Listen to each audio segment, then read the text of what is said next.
Hello, friends, and welcome back to Malicious Compliance Stories.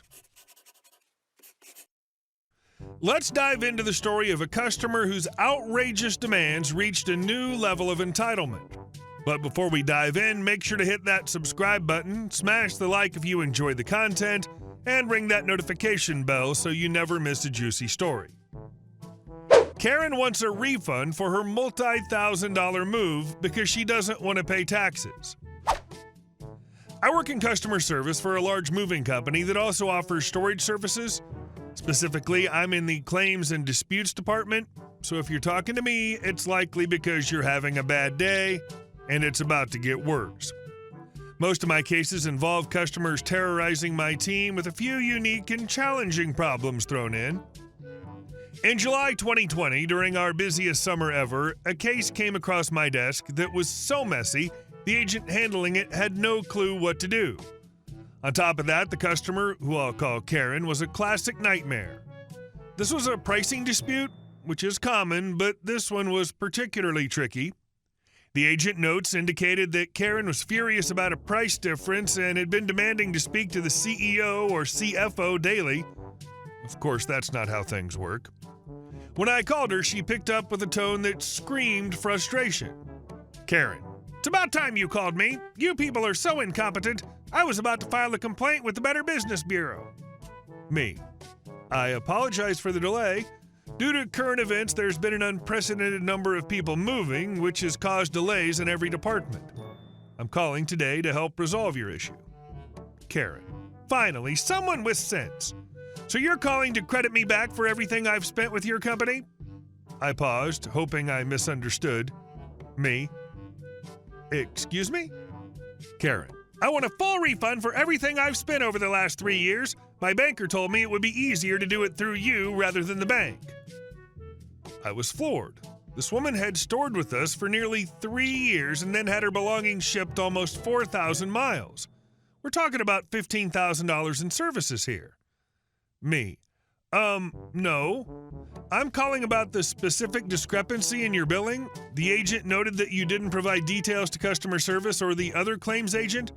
What exactly is incorrect on your bill?"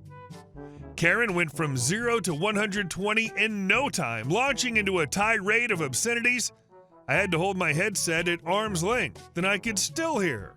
After she finally ran out of steam, I got a word in. Me: "Ma'am, it's my job to find any discrepancies and, if applicable, credit you back. Now, what charges are different from what you see on your bill?" She spat out a mess of numbers that didn't match anything on her account. After some back and forth, it clicked. Me: "Are you seeing a difference because of the taxes?" Karen: "That's what I've been saying. God, you people need to learn how to listen." Me: "I see. The document you're referring to must be a quote which doesn't include taxes. If you look at the top of the quote, it clearly states that in bold." Karen: "Then credit me back the taxes. You never told me how much they were or that you'd be charging them." Me: "I'm sorry, but I can't do that.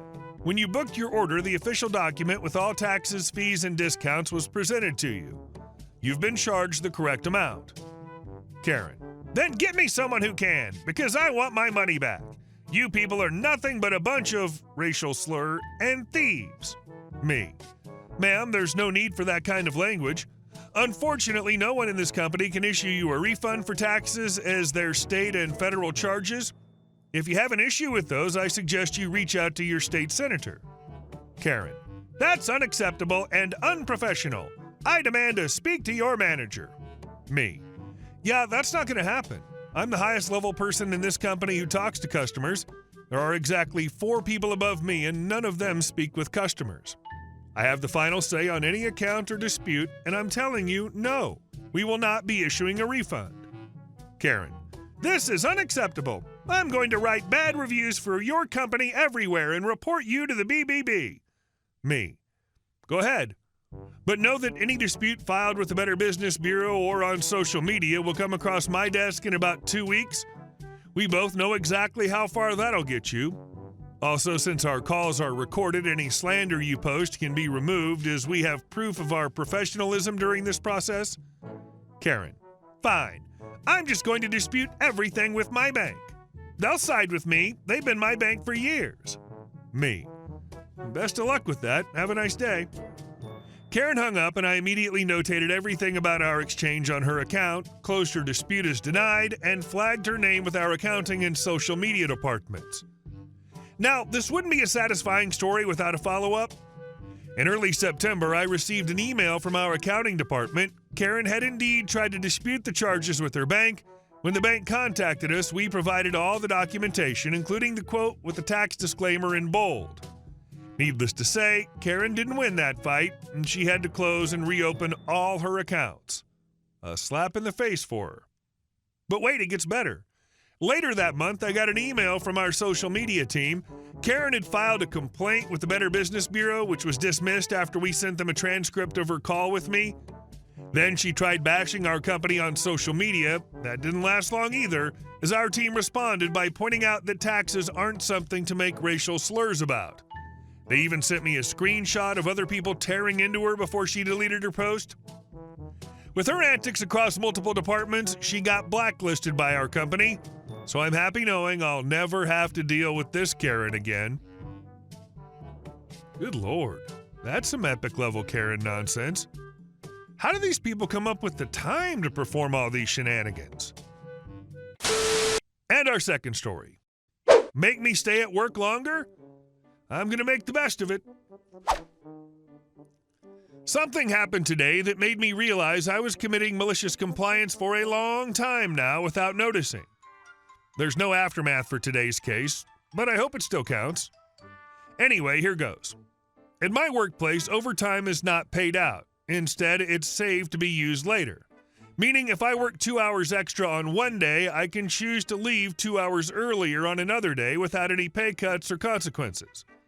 I could even leave 4 hours early and only make up those 4 hours within 2 or 3 weeks, a little bit every day. It's a good system. Each of us has a little NFC tag they hold over a scanner at the start and the end of our shift, and the system automatically logs the time. Nobody can alter the data. Yesterday, I got messaged by my boss.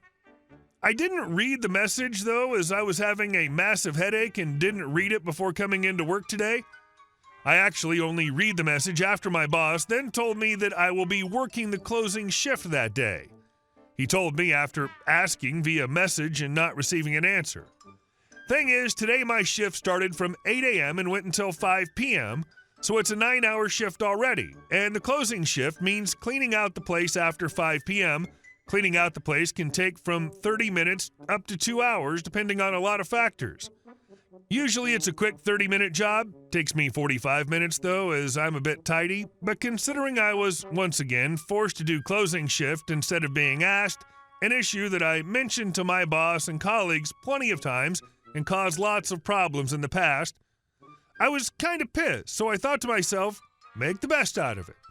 And how? I cleaned the place. Yes, it took me almost 2 hours. I was going slow, taking my sweet time, listening to some music over the PA speaker system, and afterwards I took a relaxing, long shower before leaving. Taking a shower in my field of work is my right within work hours, so it's legal. But where's the malicious compliance, really? The malicious compliance comes in at some point later when I will either collect enough overtime to take a few days off, or when I can simply tell my boss, you do closing shift for me now. I got plenty of overtime. Bye. But considering I'm closing shift by schedule again tomorrow, I'll probably be collecting plenty of extra overtime now. Edit. About the fallout of this, it happened in the past and the fallout looked like this. I'd collected about 20 to 40 hours of overtime on my account. So much that HR themselves call my boss because of excessive overtime, and they demand I work them off as soon as possible, which means a bunch of days off that planned, right? Means my boss, who didn't want to work, then has to cover my shifts. I don't like that they expect you to look at your work email on your personal time. And our last story. Park in front of my house? Okay then. It's been about a decade since this happened. I live on a street where some houses have driveways, but some of us don't and have to park on the street. We had just enough room to park our 2 vehicles in front of our house. Then a new neighbor moved in across the street. Let's call her Brittany. She had a tiny Prius and frequently parked in front of our house, even though there was almost always space available in front of her own. At the time, I had a toddler and a newborn, and getting them into the house was a circus act, especially when I had to circle the block and park on the other side of the street. Hauling a car seat, juggling a diaper bag, groceries, and a toddler with zero sense of self-preservation was no joke. What really got to me was Brittany's parking habits. There'd be plenty of space for 2 cars, but she'd always park right in the middle, making it impossible for anyone else to squeeze in. One day, I had enough. I dragged the baby, the toddler, and all my stuff over to her porch and knocked on her door. Me. Hey, I live across the street. Could you park in front of your house instead of mine, please? Brittany. That's like really inconvenient for me to drive around the whole block just to park. Me. I know, but as you can see, gesturing to the chaos at my feet, I have my hands full. It makes it harder when you park in front of my house. Can you please try parking in front of yours instead? Brittany. Look, I'll just park where I want. There's no assigned spaces. Door slam. Oh, it was on. I wasn't sure what my revenge would be, but I knew it was coming. A couple of days later, the opportunity arrived. I came home to find my spouse already parked in front of her car, but lo and behold, the next door neighbor wasn't home yet, leaving just enough room to park behind Brittany's Prius. I carefully maneuvered my car into the space, inching closer and closer until there were literally inches between our bumpers. Then I had an idea. I called a tow truck company and explained that I needed to have my car towed for repairs. They were quick to respond, and when the driver arrived, I guided him to park my car so close to Brittany's front bumper that she was practically boxed in. But here's the kicker. I told the tow truck driver to leave the tow hook visibly attached to my car, just for that extra psychological effect. With Brittany's car sandwiched between mine and my spouse's, she was stuck. I didn't expect to hear a knock on my door later that evening, but when I did, it was Brittany looking flustered. Brittany. Can you move your car? I can't get out. I just smiled sweetly and said, oh, I would, but it's hooked up to the tow truck. I'll be back in a few hours to finish the job. Maybe you should park in front of your own house next time. The look on her face was priceless. She had no choice but to wait it out. And guess what? After that one incident, she stopped parking on my side of the street altogether. I guess she realized it really was more convenient to park on hers. Hey guys, thank you all for watching the video. I'll see you in the next one.